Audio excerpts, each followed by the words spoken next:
Well, hey there, and welcome back to the Driven Woman Entrepreneur. You know, it has been said that most entrepreneurs have ADHD, or at least ADHD traits. And there's an ongoing controversy about whether ADHD is the entrepreneur's superpower or its nemesis. So, in today's solo episode, I want to bring attention to a specific group of women who have strengths and struggles in their entrepreneurial journey, but not because of ADHD.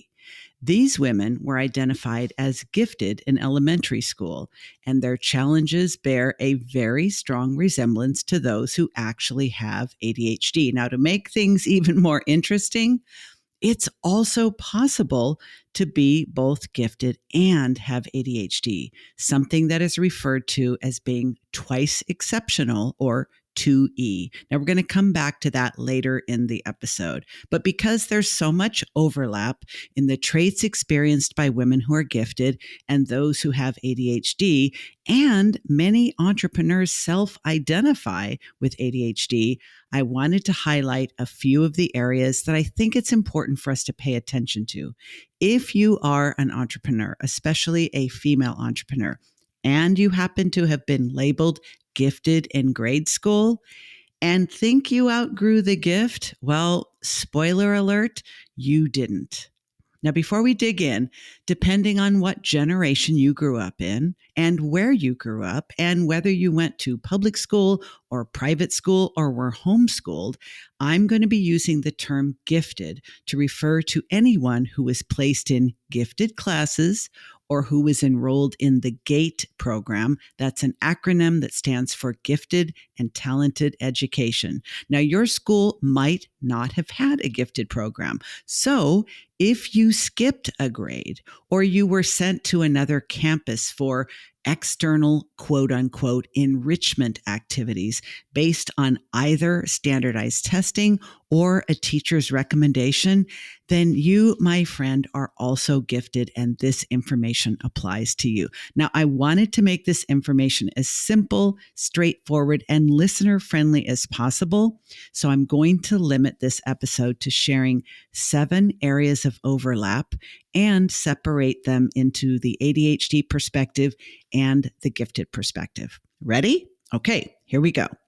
Let's start with high creativity. Now, this is something I see a lot of in my entrepreneurial clients, whether they're ADHD, gifted, or both. Now, from the ADHD side, individuals are often really creative in all kinds of forms. It could be artistic expression. It could be their problem-solving abilities, or the fact that they simply think outside the norm, outside the box, outside conventional boundaries. They may excel in certain tasks that require creative problem solving or spontaneity. And this is how a creative person with ADHD looks. Now, the interesting thing is that many of them don't think of themselves as creative, largely because many of us confuse creativity with being an artist. But there's lots and lots and lots of ways to be creative. Now, if you happen to be a gifted person, your high level of creativity might demonstrate through advanced problem-solving skills, wildly original thinking, and a propensity to have innovative ideas. Gifted people in the workplace are often very disruptive. And if you're not in a workplace that welcomes and invites that, you could find yourself being on the receiving end of more than one pink slip in your lifetime, or just get so frustrated you quit. Now, a gifted person's creativity can be evident in one particular area of interest or across a broad range of intellectual pursuits. Okay, next item.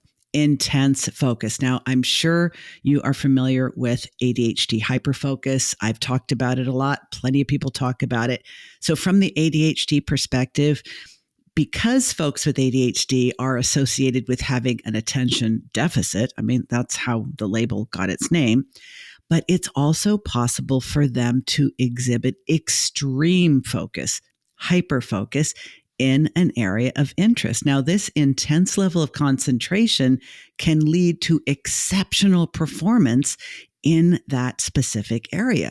If they're not interested, they're not going to do well. In fact, this is one of the things that makes kids with ADHD so perplexing for both educators and parents, because they can be incredibly talented in an area of interest and suck just about anywhere they're less interested. Now, on the gifted side, a gifted individual may exhibit intense focus when they're engaged in tasks that they experience as intellectually stimulating.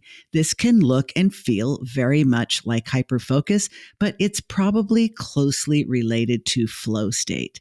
The gifted person's ability to concentrate deeply on a subject of interest is usually going to contribute to advanced learning, advanced achievement, and true mastery in those areas. This is not always true of people with ADHD. As a matter of fact, one of the cautions that I give to people about their expectations for stimulant medication is stimulant medication helps a person with ADHD focus on something longer. It does not direct their brain at the right thing to focus on. So a person with ADHD may hyper focus on something that is a complete and utter waste of time, but a gifted person is more likely to focus on something that is intellectually stimulating and leads to deeper mastery on that subject. Next up, impulsivity and restlessness. Now, these are traits that both people with ADHD and people with giftedness experience on the daily, and it's often referred to by other people as hyperactivity. Women with ADHD often struggle with sitting still, waiting their turn, thinking before acting, and this can manifest as either physical or verbal impulsivity. There are plenty of women with ADHD who have no trouble sitting still. In fact, they may even think of themselves as slothful or lazy, but they can't stop talking, or they can't stop doodling, or they can't stop knitting or crocheting or fidgeting or clicking their pen or shaking their leg. So the restlessness is just part of their internal mechanism, and it can be verbal, it can be physical, or it can be both. The gifted person will also experience restlessness, but it's not typically because of an internalized state. It's more related to a constant need for intellectual stimulation. They simply cannot be bored. So they might appear to be impulsive when pursuing a new interest, a new idea, a new hobby, a new area of focus, and they may appear to be hyperactive and impulsive because they may jump from one topic to another, but it's typically in a quest for knowledge. So that's, I think, a really important and key distinction. Somebody with ADHD might just be restless because they're freaking restless. They don't want to sit still. They feel restless. Someone who's gifted is more likely to feel restless because of a need for intellectual stimulation. Their threshold for boredom and their ability to tolerate boredom, meaning they're not stimulated enough, is what causes their restlessness. You see, there's a lot of overlap, and it can be really nuanced to tease these things out, especially if the person we're talking about is both gifted and ADHD. Next up is multitasking. Now, multitasking has gotten a really bad name from virtually all of the productivity specialists, and I understand why. In reality, nobody can genuinely multitask. It's actually task switching.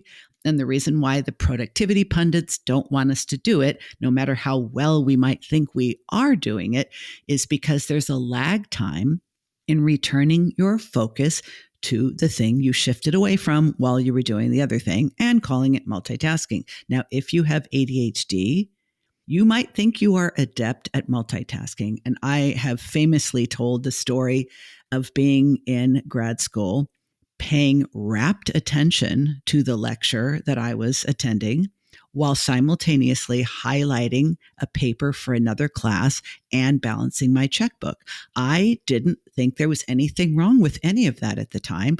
I felt I was fully attending to the lecture, I was fully attending to my checkbook, and I was fully attending to the other article I was highlighting. But of course, I couldn't have been fully attending to any of those things. It was just that I had a need to be doing multiple things at once to have my brain fully occupied. Now, needless to say, it drove the people around me completely nuts, and they asked me to stop. So you can make yourself wildly unpopular if you are trying to multitask. And it's also dangerous because if you happen to be one of the many, many people who are trying to check their DMs, send text messages, and operate a motor vehicle, you don't need me to tell you that is not a good idea. Now, if you are a gifted person may believe they can handle and even excel at dealing with multiple tasks simultaneously. But the drive is curiosity. The drive is their desire to explore intellectual pursuits. And their drive is to not waste a single minute because they're really interested, really curious, and they want to consume as much information as possible. These are going to be the folks who have multiple tabs open on their computer at the same time. And here's a key distinction, because I see all the memes. I see all the ADHD memes that say, I have 49 tabs open and I can't remember any of them, kind of thing.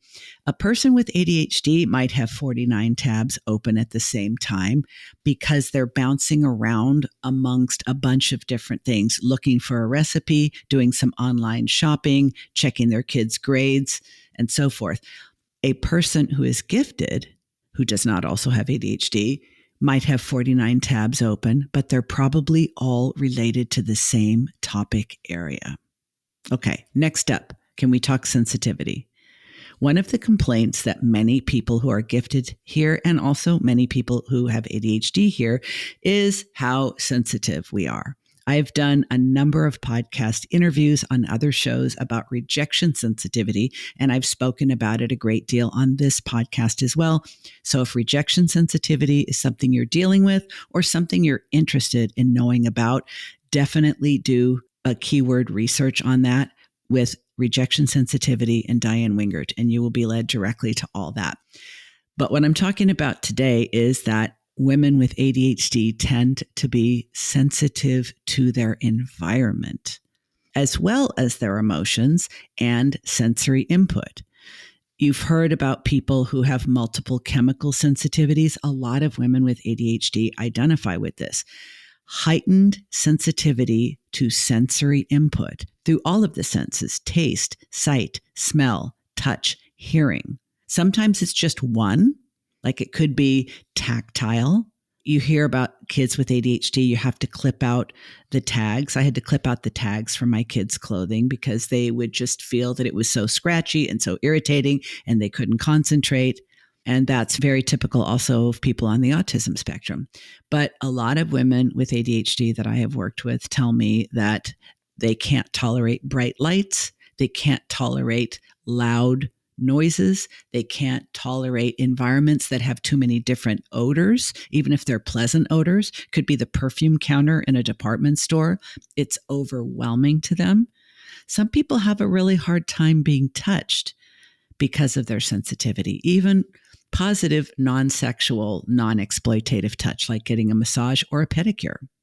This heightened sensitivity can also contribute to emotional reactivity and hyper-awareness of surroundings. This is very, very common with people with ADHD, and it can cause a lot of discomfort and stress. Now, folks on the gifted side are also often demonstrating emotional sensitivity, often being deeply attuned to their own emotions and the emotions of others. Many people who are identified as gifted growing up later self-identify as an HSP, or a highly sensitive person. It's because they have a different level of attunement, a different level of introspection, a different level of self-awareness, and often a different level of empathy. Gifted people can also be really sensitive to the nuances of their intellectual interests.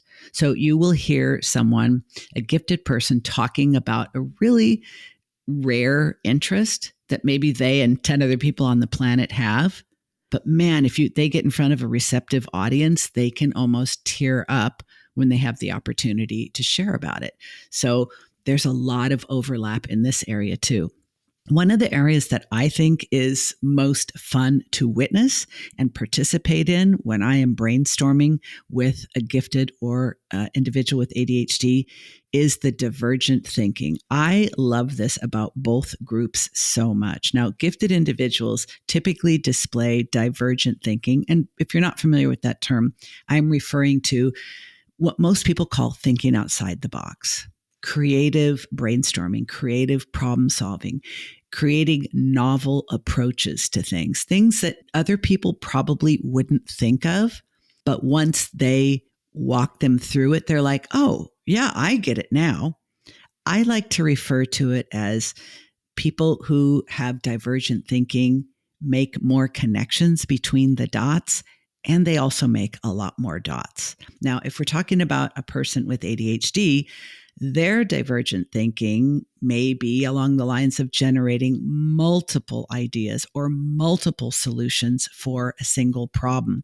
Folks with ADHD excel in brainstorming sessions and typically contribute to adding a creative perspective or a creative solution to the problem. I think many, many, many workplaces would do well to recruit, hire, retain, and support individuals who think differently, especially if they are in rapidly moving industries like technology. Now, there's a ton of people with ADHD working in tech already, but there are many other industries, healthcare and education to name two biggies, that are desperately in need of some divergent thinking. And I don't see any evidence, well, maybe very little evidence, that they understand the value of people who think differently to help them disrupt the status quo, evolve their thinking, and move forward with fresh approaches and new ways of thinking about old problems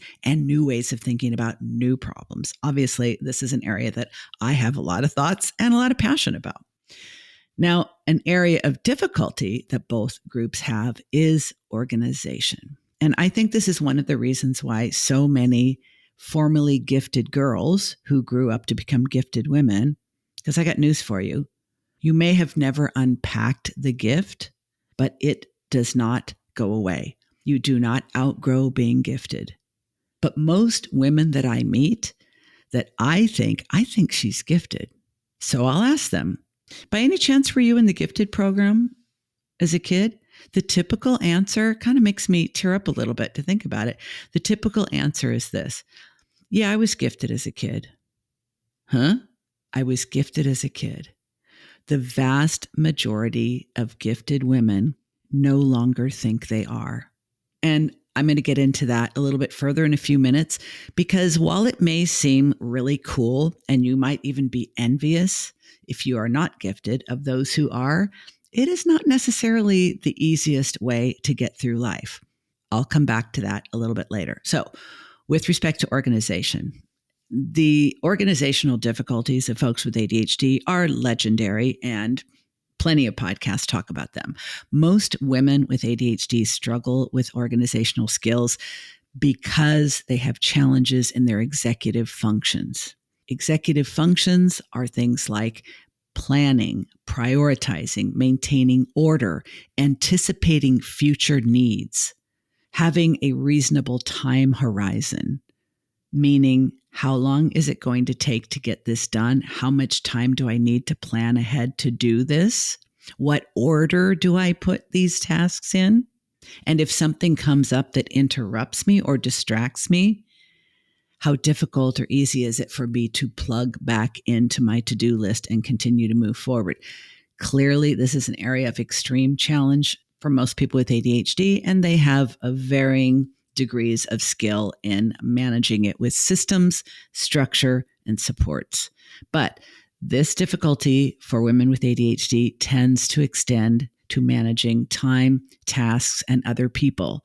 So the folks that I think are really, really, really in the trenches and really need a lot of help and a lot of respect is mothers who have ADHD who are raising one or more children with ADHD, because her challenges with executive functioning make it really difficult for her to manage a household and manage kiddos. So the gifted side of things, folks who are gifted may prioritize their intellectual pursuits over other things, including being organized. So their house may look like a mess. They may not know where their stuff is. They may go out and buy something again rather than take the time to look for it, just like a woman with ADHD would. But the difference is not because of an impairment in executive functioning, but because their focus is so exclusively on exploring ideas and learning and things of interest that they simply haven't made it a priority to maintain order and to deal with chaos in their physical or digital environment. So I think this is really an important distinction. A woman with ADHD struggles with organization because she has challenges in her executive functions that are hardwired. A woman who's gifted may be disorganized because she's never developed enough interest in managing stuff because she's so busy pursuing her intellectual interests over everything else. Now, I just want to pump the brakes here for just a quick second before we continue, because I think it needs to be said that it's really critical that we emphasize that any individual differences, whether you have ADHD, gifted, or twice exceptional, they vary widely, really widely. And not all people with ADHD or giftedness are going to exhibit any of these traits in exactly the same way. To make things even spicier, each trait manifests on a spectrum, and there are other factors that intersect, such as personal strengths or parenting, or whether there's been a trauma history or not, whether they have other mental health conditions or other challenges. So I do not want anyone listening to this to think, okay, now I know. You need to consult with an expert trained in these areas to provide a more accurate assessment and the appropriate level of support. You are not going to get this by just listening to this podcast or going to TikTok or a Facebook group. Okay, I said what I said. Now, it should also be said that while being identified as gifted, it sounds like a cool thing, like gifted. That sounds good. Like, who doesn't want a gift?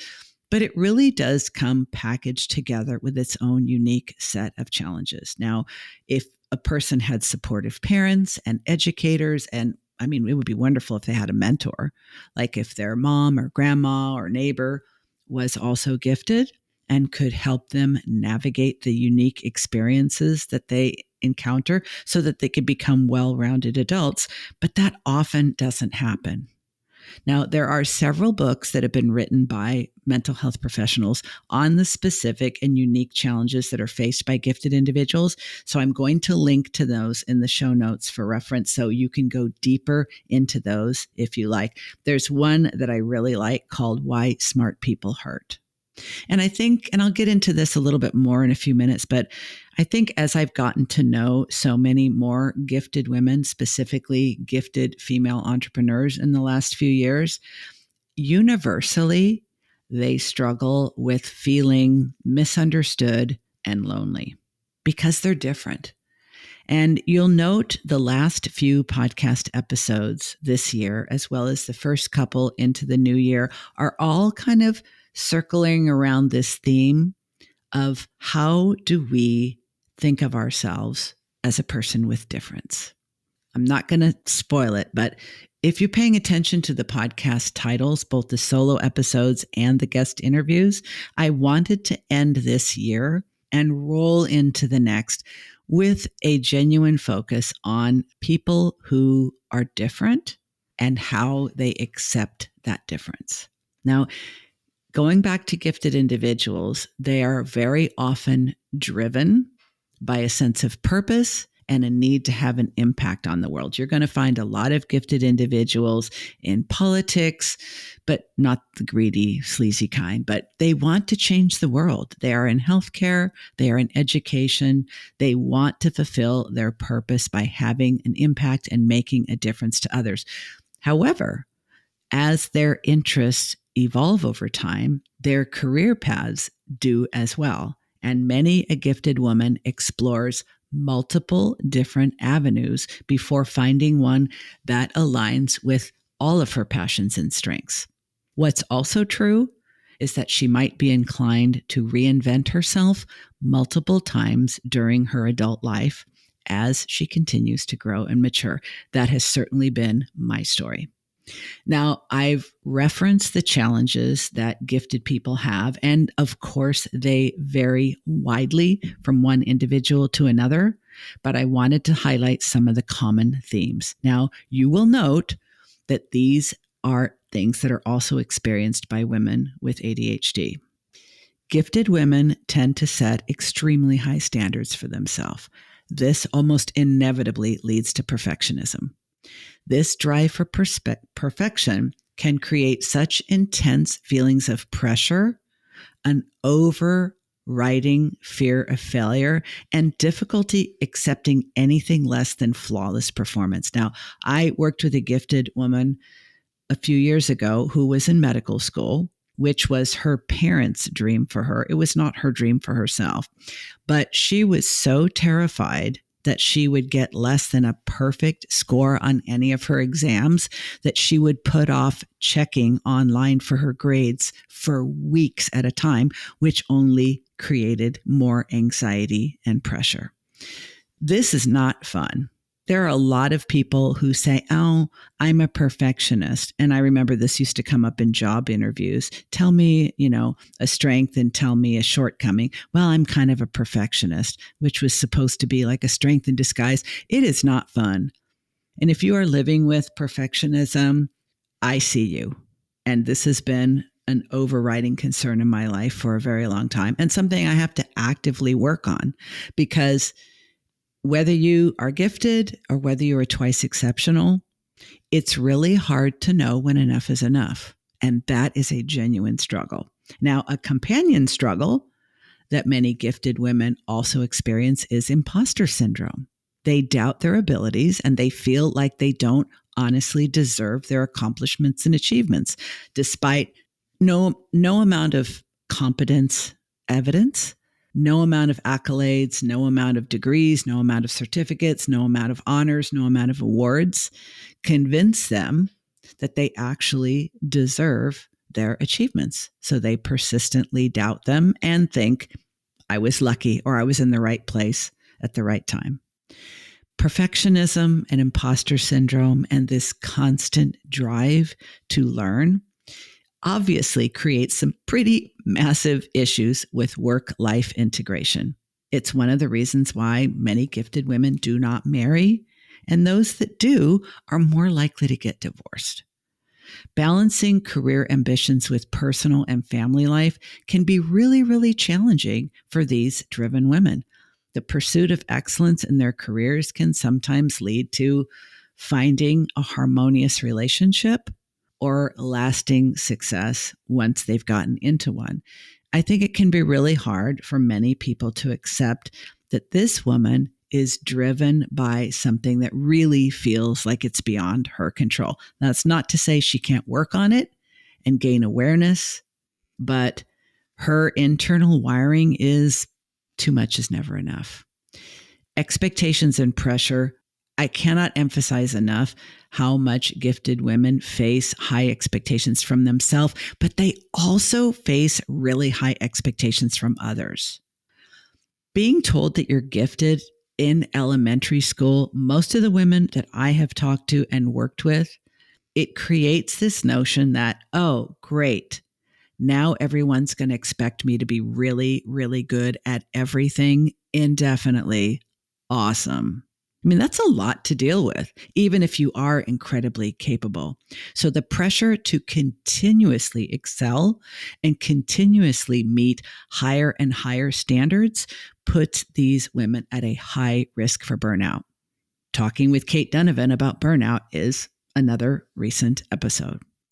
Something that was a little bit more nuanced and I didn't understand right away was lack of recognition. Many gifted women find that their abilities are not necessarily recognized, valued, or appreciated in the workplace. This is a little bit of a flip side of the imposter syndrome. So while they might be recognized in the workplace, they don't feel they've earned it, but many gifted women feel that they are overlooked entirely. Now, there are stereotypes and biases that impact how contributions are perceived, but what I often hear from gifted women is that they are overlooked, underestimated, misunderstood, and frequently have their contributions taken advantage of and cited by men. So they may speak up in a meeting and everybody ignores what they say, but one of the men in the meeting later presents her idea as his own and everybody applauds. That is unfortunately all too common. What is also all too common is difficulty that gifted women have in navigating their social lives. I mean, gifted people tend to experience challenges relating to others who may not share their same intellectual interests or abilities. So navigating the social dynamics, both in the school and later in the workplace, really requires very deep self-awareness and self-acceptance, or it's going to be difficult. If you are frankly talking over the heads of people or around people, or you're simply not vibing with them because you're just not interested in the things that other people are talking about, you're going to be a bit of an outlier or a misfit in the workplace, unless you happen to be in a workplace where there are a lot of outliers and misfits, which, if you're lucky and you know these things about yourself, that's not a bad career path. Societal expectations and stereotyped gender roles can also affect how women who are gifted are perceived in the workplace, because lots of times smart women are actually held back either because of envy or because other people don't want to work with or for someone that they think has some sort of an advantage over them. It can be really, really challenging. What's also challenging, and I've heard this from a number of my clients, is gifted women tend to have trouble with authority figures. Now, I used to think this is like daddy issues or mommy issues, but I've really come to understand that gifted individuals by nature tend to question authority because they question the status quo and established norms. It is not meant to be insubordinate, disobedient, oppositional. It's that they tend to question everything. Now, in the right workplace, in the right environment, this questioning of the way things are being done can often lead to innovation. But in a more hierarchical workplace, it is definitely going to lead to some career stabilizing conversations, to say the least. And I have certainly experienced this myself, where I thought that if I saw that something could be done better, why wouldn't I suggest it? That often did not go well because I misunderstood that the organization I was a part of was not as open to change as I thought they were, or that they even claimed to be. I never saw myself as having resistance to authority, but I can look back and see many examples of that's how I was perceived. And I've seen this with a number of my clients as well. And it's one of the reasons why so many women decide to step off that ladder and go out and start their own business, because they're more than happy to be the boss. They simply don't want to have a boss. So fulfillment with career choices is another area of struggle, because gifted women tend to face the dilemma of choosing between a career path that aligns with their intellectual passion and compared to one that might be more socially expected or financially stable. This is true for all women. It's true for all humans, quite honestly. But the more you are influenced by other people's expectations, and the more you place high and probably unreasonably high expectations on yourself, making the right decisions about career path and what will be sustainably fulfilling for you can be really, really challenging. And I am not the only woman I know who has felt the need to reinvent and start over in a completely new career path after a number of years. I mentioned earlier about isolation and loneliness, and I think this is one of the things that I didn't see right away, But the more I worked with women like this, the more they confided in me, the more I realized when you have a relentless need for stimulation, it can be really hard to connect with peers who have those same interests, to even find them. And that can contribute to feelings of loneliness. Some people perceive gifted women as overly competitive or overly ambitious, when that's not what drives them. It is the need for intellectual stimulation, even if it's not rewarded, even if it doesn't elevate them up the career ladder. And that can be misunderstood and contribute to feelings of isolation and loneliness as well. Now, clearly, addressing these challenges requires self-awareness, self-acceptance. If you are in a workplace, it requires self-advocacy, being able to seek out and identify sources of support in the workplace, possible mentors, and at the very least, a cultivation of coping strategies, because entrepreneurship is not for everybody. I also think that our culture needs to do a much better job of actually valuing diversity of thought, recognizing unique contributions, and providing resources for both personal and professional development for the people who choose to work for them. I do not know very many gifted women who are finding a supportive environment, whether they are in academia, the nonprofit world, or in corporate. These environments are really, really hard to find. And the higher your needs, the harder it's going to be to find an environment where you can not only survive, but genuinely grow, evolve, and thrive. And I think we need to do so much better, because these individuals can make really, really meaningful contributions to the workplace. They should not all have to leave and start their own business to craft an environment where they can thrive. So, did you notice how many of the traits and challenges of gifted women that I described sounded similar to, if not exactly the same, as those of women with ADHD? Well, this is why I think it's so important to get accurate information and really take the time to understand these nuances so you know who you are, how you are, what you need, and how you can succeed and thrive. This is especially true for women that are twice exceptional, ADHD and gifted, because I'm sorry to say the vast majority of mental health professionals, well-meaning and competent that they may be, do not fully understand the needs of this particular group.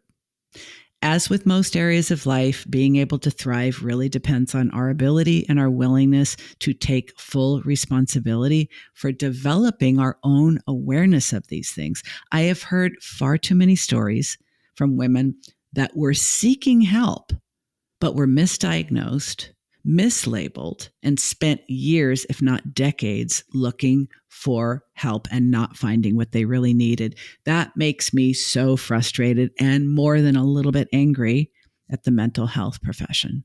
So I think it really is up to us. If these things apply to you, someone you work with, someone that's in your family, someone you care about, like, we need to do better, and we really need to be accurate. There are so many people who watch a few TikToks and all of a sudden they start referring to themselves as ADHD. And the next thing you know, they've enrolled in ADHD coach training and they're offering to help other people.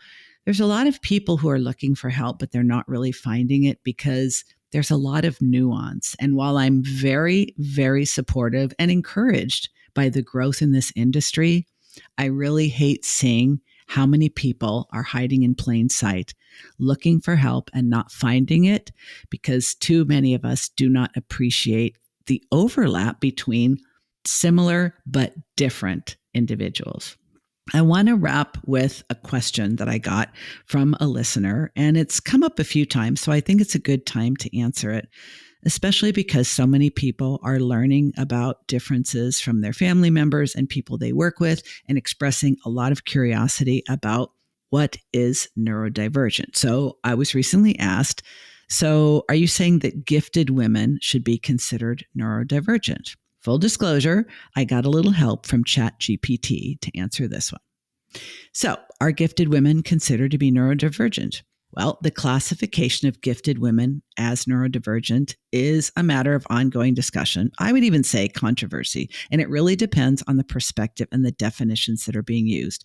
The term neurodivergent is typically used to encompass people who have neurologically based differences that affect cognitive, sensory, and social functions. You are always going to find this term encompasses autism, dyslexia, and more recently, ADHD. Giftedness, it's not considered a neurological disorder. As a matter of fact, gifted individuals have cognitive abilities that differ significantly from the norm. They are also more highly intellectually functioning, more creative, have more advanced problem solving skills. But giftedness is not classified as a neurodevelopmental or a neurological condition in the same way that ADHD or autism is. Now, some people argue that gifted individuals, especially those who experience intensities, sensitivities, and asynchronous development, meaning what I call scatter skills, some skills that are really highly developed and others that are underdeveloped. I think that it does make sense to incorporate these individuals into the family of neurodivergent individuals. Cognitive and emotional experiences of these folks are going to deviate from typical developmental patterns, so they will have unique challenges as well as unique strengths. The jury is still out on this, but I do think in recent years, there has been growing awareness, growing curiosity, growing recognition of the neurodiversity paradigm. I think we are still figuring this out. So, what is the diversity of neurological experience, and how can we reject pathologizing of difference? In this context, some people would say giftedness should absolutely be included under the umbrella term. But hey, whether giftedness is a form of neurodivergent or not, it really depends on how we conceptualize these terms, giftedness and neurodivergent. What is important? While the jury is still out, the controversy is still going on, and people are still deciding what to include in this term. What is important is that the field of psychology and the field of education are continuing to evolve, and the discussions of neurodiversity and giftedness are ongoing and nuanced. The most crucial aspect is recognizing the individual needs, strengths, and challenges of the individual, regardless of whether they fit under a particular umbrella term or not. As I said before, I really wanted to end this year and roll into the beginning of next, focusing on the importance of knowing who we are and how we are, developing systems of safety and trust so each of us, regardless of labels, can grow in our visibility and our authenticity, and each of us can find ways to thrive and avoid burnout. So if this information has been helpful to you and you would like to hear more on this podcast about creating success on your terms with giftedness, ADHD, or both, I want you to connect with me and let me know. You can email me at diane@dianewingertcoaching.com. There'll be a link in the show notes. If you prefer to leave me a voice message, there is a SpeakPipe widget on my website, Diane Wingert Coaching, or you could slide into my DM on either LinkedIn or Instagram. The links are all in the show notes, and I promise I will respond personally to each and every one. We're going to be back next week with another inspiring guest expert interview, so I hope you will join me then.